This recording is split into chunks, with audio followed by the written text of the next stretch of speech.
कहा जाए तो जब ये फिल्म साइन की थी मैंने ओरिजिनली तमिल के लिए, तभी आई वाज वेरी एक्साइटेड कि I knew I would definitely go places with this film. पर मैं ये नहीं जानती थी, ना कभी सोचा था कि ये हिंदी में इतने बड़े पैमाने पे रिलीज़ की जाएगी और the kind of publicity and all, एक ओरिजिनल हिंदी फिल्म जैसी होती है वैसे ट्रीट कर रहे हैं लोग। So I am so so so excited about the release of the film. मेरा कैरेक्टर इस फिल्म में एक south Indian, typical south Indian Brahmin का किरदार है। और जैसे कहते हैं बालों को तेल लगाकर, फूल लगाकर, काजल लगाकर, ऐसी एक लड़की है जो बहुत ही ऑर्थोडॉक्स फैमिली से आई हुई है, पर उसके ख्यालात बहुत मॉडर्न हैं। वो अपने फैमिली के जो टिपिकल ख्याल होते हैं वैसे उनमें बाइंड न होकर बहुत फ्री तरह के ख्यालों वाली लड़की है। तो काफ़ी इंटरेस्टिंग कैरेक्टर है और काफ़ी सारे शेड्स है इसमें। और मेरे ख्याल से शंकर सर ने जो परफॉर्मेंस के लिए स्कोप दिया है, बिकॉज जहाँ स्टोरी का सेंट्रल लाइन जो है उसी में इस कैरेक्टर का भी इन्वॉल्वमेंट है। तो it's not just for meant for songs और just for the commercial purpose, but she is a very important character in the film. So I would say that definitely I'm a lucky girl to get something like this. Yeah.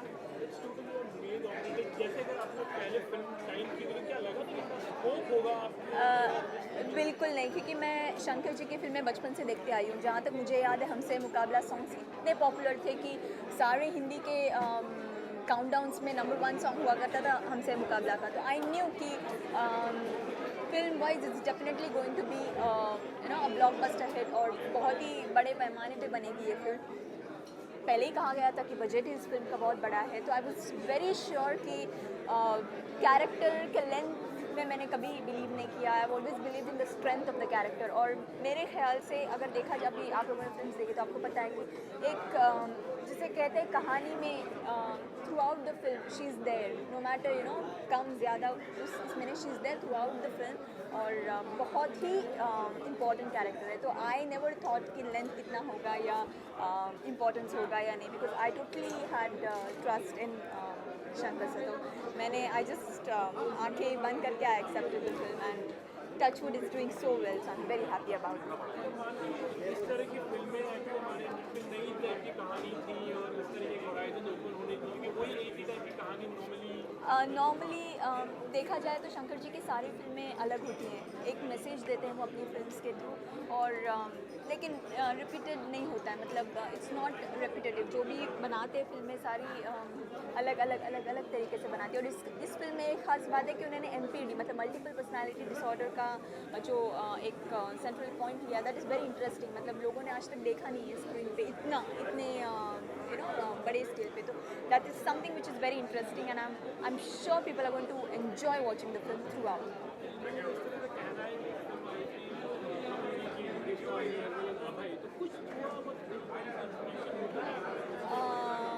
To be very frank, मैंने अभय देखी नहीं है तो I don't know about it. लेकिन हिंदुस्तानी में भी मैंने जैसे कहा कि मैसेज था एक फिल्म में, पर उससे ये अगर मैसेज भी सिमिलर रहा तो भी एक डिसिप्लिन जिसे कहते हैं, जो रूल्स फॉलो करना कहते हैं, वो आज हम लोग देख रहे हैं इंडिया में ये सब हो रहा है। अभी मैं घर से इस थिएटर में आने तक मैंने देखा है ट्रैफिक कैसे फॉलो करते हैं, कैसे नहीं फॉलो करते। तो it's all happening in India. तो एक ऐसा पॉइंट उठाया है जो अगर रिपीट हुआ भी होगा लेकिन बहुत ही नए ढंग से उन्होंने दिखाया है। तो आई एम श्योर कि पीपल को ये देख कर फिर ऐसे नहीं लगेगा कि पहले कहीं देख चुके हैं। It's got a new content all together.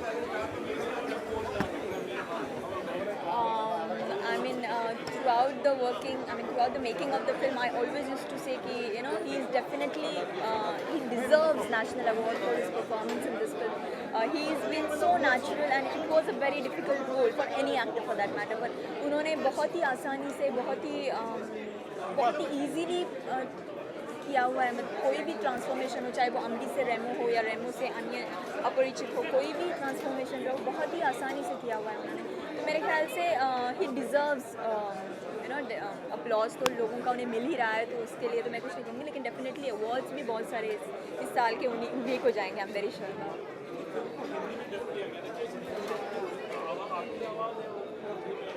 नहीं, हिंदी में मेरी आवाज़ नहीं ली गई because I was busy with my shoots in south, तो डबिंग किसी और से किया गया है।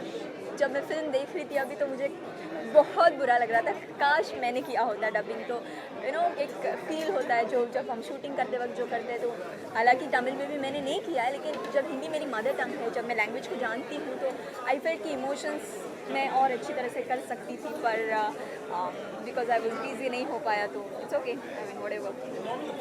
साउथ की जो फिल्में होती है वहाँ पर काफ़ी सही होती है, लेकिन उसके बाद हिंदी में डजंट वर्क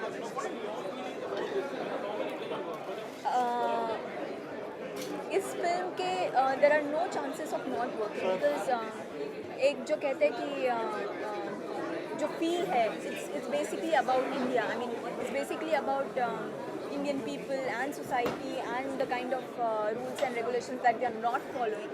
तो फिल्म का कंटेंट एक नेशनल लेवल पे देखा गया है। जैसे आज तक जो भी फिल्में नेशन को ध्यान में रख के बनाई गई है, they have all been very successful. तो मेरे ख्याल से नहीं चलने के चांसेस में I don't have any kind of doubts in this.